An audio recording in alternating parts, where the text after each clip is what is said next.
इमाम अग्ने सरणी मीम रसो ना इम मध्वानम यमगाम दूरात आपिह पिता प्रमतिः सौम्यनाम भूमि है इस्यरे सी क्रन्मर्त्या नाम। ओम। इस अविद्या हिंसा को हे अग्नि दूर करो, हमारे इस मार्ग को जिसे हम दूर से प्राप्त हों।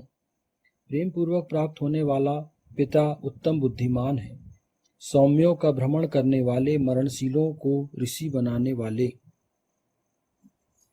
ये ऋग्वेद के प्रथम मंडल के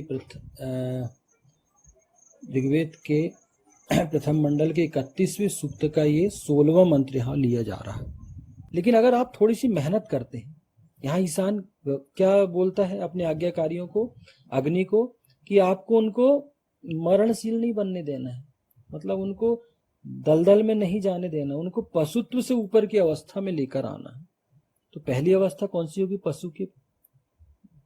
पशु के ऊपर मनुष्य, और मनुष्य के ऊपर ऋषि, फिर देव, फिर ब्रह्म, और फिर विशिष्ट ब्रह्म। ये हमारी संस्कृति, हम ये मानते हैं कि मनुष्य जो है वो अपने कर्मों से, अपने आचरणों से सबसे पहले तो पशु है। वो जब बालक जन्म लेता है तो उस पर वो कैसा होता है?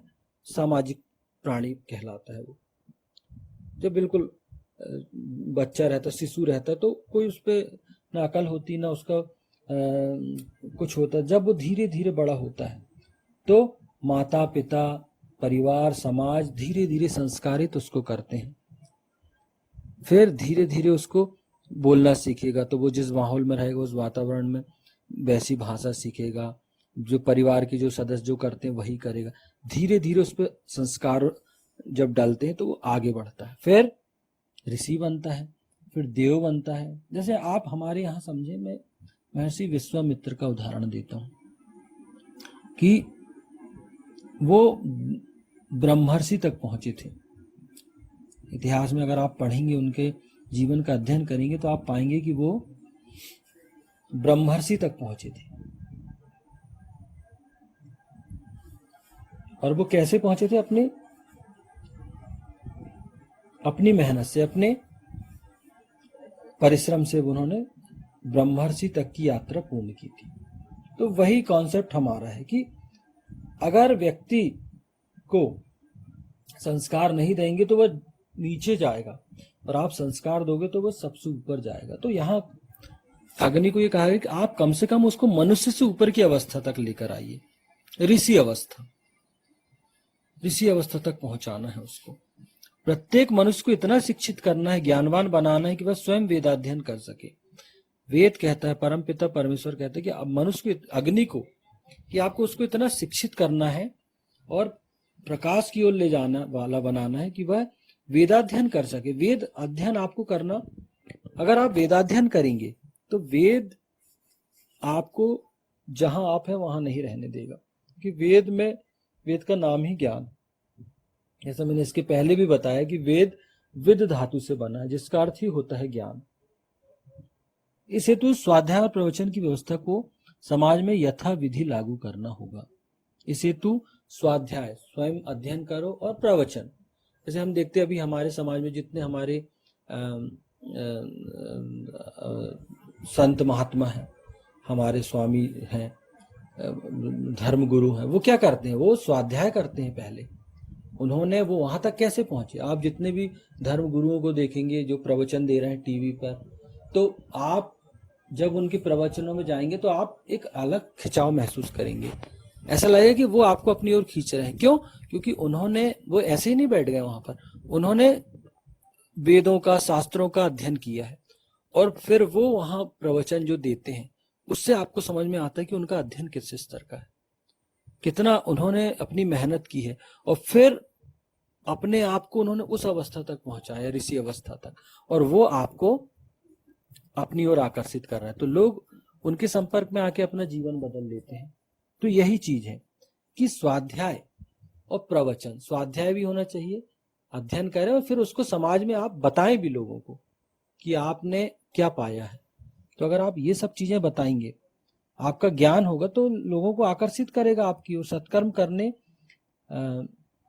सत्कर्म करना जारी रहने पर एक न एक दिन यह स्थिति अवश्य आएगी कि व्यक्ति योग दृष्टा, मंत्र दृष्टा, मंत्रार्थ दृष्टा बने बिना नहीं रह पाएगा। मतलब अगर आप वेदाध्ययन करेंगे, वेदों का स्वाध्याय करेंगे, प्रवचन करेंगे, वेद का अध्ययन करके उसको समझना, उन विशेषताओं को स्वयं अंगीकृत करना, और आप जिनके बीच में रह रहे हो उनको भी वेदों के इस रहस्य से अवगत कराना कि आप भी करो, ऐसा करने से ये होगा, इस मंत्र पर आचरण करने से आप ये कर पाएंगे।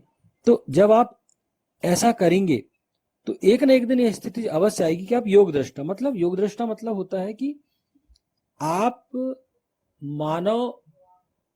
मनोविज्ञान को समझने लगेंगे, आप लोगों को आप को मतलब मनोवैज्ञानिक रूप से आप इतने सक्षम हो जाएंगे कि आपको समझ में आ जाएगा कि यार क्या करने से लाभ है और क्या करने से हानि। तो आप हानि वाले काम करेंगे ही नहीं। जैसे आपने देखा होगा जो शिक्षित व्यक्ति रहते हैं, पढ़े लिखे रहते हैं, वो बहुत सारी चीजों को अवॉइड करते हैं, अनावश्यक परेशानियों में वो नहीं पड़ते, छोटी छोटी बातों को वो इग्नोर करते। क्यों? क्योंकि छोटी छोटी बातें ही आपको बहुत बड़ी मुसीबत में डाल देती है।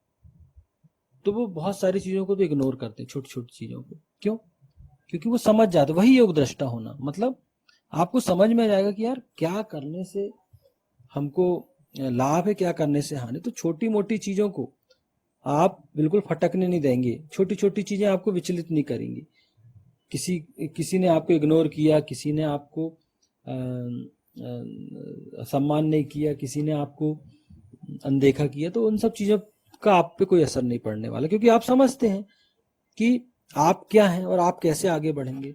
दूसरा मंत्र दृष्टा, मतलब मंत्रों को अगर आप समझने लगेंगे तो आपको समझ में आएगा कि यार ये मंत्र पर ऐसे आचरण करना चाहिए, तो ऐसे मंत्र पर आचरण करके हम सफल हो सकते हैं। मंत्रार्थ दृष्टा बने बिना नहीं रह पाएंगे, मतलब मंत्रों का अर्थ करने वाले और लोगों को बताने वाले कि भैया आप ये काम करिए तो आप आगे बढ़ेंगे, ये काम करने पर आप आगे बढ़ेंगे, अगर आप ऐसा करते हैं तो आप आगे बढ़ेंगे। तो आप बने बिना नहीं रह पाएंगे। इसके पूर्व अपना हर व्यवहार तर्क संगत ढंग से बुद्धिपूर्वक करने वाला अवश्य बनेगा।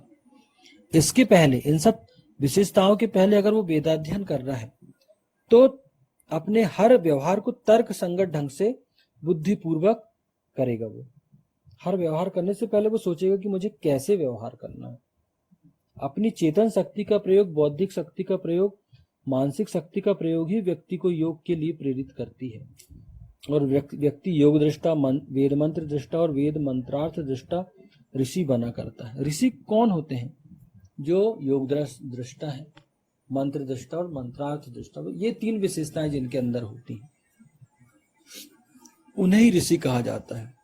कि जिनका अध्ययन अच्छा हो वेद शास्त्रों पर, जो समझने लगे, कि देखकर समझ जाए। क्योंकि अगर आप शिक्षित होंगे, अगर आप कि मनोविज्ञान आपका उच्च स्तर का होगा, तो आप बहुत अच्छे से समझ जाएंगे कि किस कार्य को करने से भविष्य में क्या नुकसान और क्या फायदे। इसी को बोला जाता है योग दृष्टा। हम क्या होते? तात्कालिक लाभ के लिए। जन सामान्य क्या करता? तात्कालिक लाभ के लिए तो देखते ही नहीं आगे कितनी बड़ी मुसीबत मोल ले रहा है वो, या इग्नोर करता है। लेकिन जो पढ़े लिखे ज्ञानवान लोग होते हैं वो देख लेते हैं कि कोई काम अगर वो कर रहे हैं, उनको लग रहा है तात्कालिक लाभ और आगे उससे नुकसान है, तो वो फिर वैसा काम नहीं करते। वही चीज मंत्रों को समझने लगते हैं, लोगों को मंत्रों को समझाने लगते हैं। तो यही सब चीजें जो है, उनकी बौद्धिक शक्ति, इसके चेतन शक्ति, बौद्धिक शक्ति का प्रयोग, मानसिक शक्ति का प्रयोग, ये सब व्यक्ति को योग के लिए प्रेरित करती है, मतलब जोड़ने के लिए प्रेरित करती है। योग यानी जोड़ना। तो ये आपकी अलर्ट हो जाती है जब आप वेदाध्ययन करते हैं, ज्ञानवान होते हैं, प्रकाश की ओर जाने वाले होते हैं। ये सारी जो विशेषताएं हैं आपके मस्तिष्क की में, ये एकदम से आपका मस्तिष्क अलर्ट हो जाता है। और व्यक्ति योग दृष्टा, वेद मंत्र दृष्टा, वेद मंत्रार्थ दृष्टा ऋषि बना करता है। मरणशीलों को ऋषि बनाना अग्नि का प्रमुख कर्तव्य है। तो जो मरणशील, मतलब मरणशील यानी कि एक जो अज्ञानता में जो व्यक्ति जीवन जी रहे हैं उनको, ऐसे व्यक्तियों को जिन्हें किन्हीं माध्यम से जो आगे नहीं बढ़ पाए या जिनको ज्ञान नहीं मिल पाया, तो अग्नि का दायित्व है कि वो ऐसे व्यक्तियों को आगे बढ़ाए, उनमें ज्ञान का संचार करे। ये नहीं, ये काम कभी समाप्त होने वाला नहीं है अग्नि का। और ये भी नहीं है कि उसको चुन चुन के करना है कि ये मेरा अपना है तो इसको करूं, फलाने को करूं, नहीं। ईश्वर कहता है कि जो अग्नि है, प्रकाश को ले जाने वाला, उसके लिए सभी एक समान है, सभी को उसको आगे बढ़ाने का प्रयास करना है।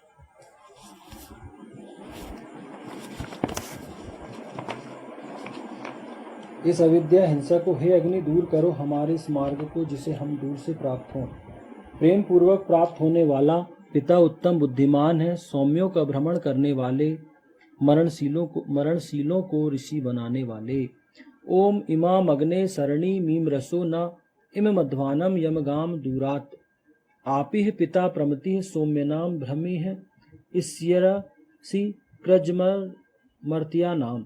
ओम। वैदिक पर्सपेक्टिव के इस YouTube चैनल को सब्सक्राइब करें, वीडियो को लाइक व शेयर करें।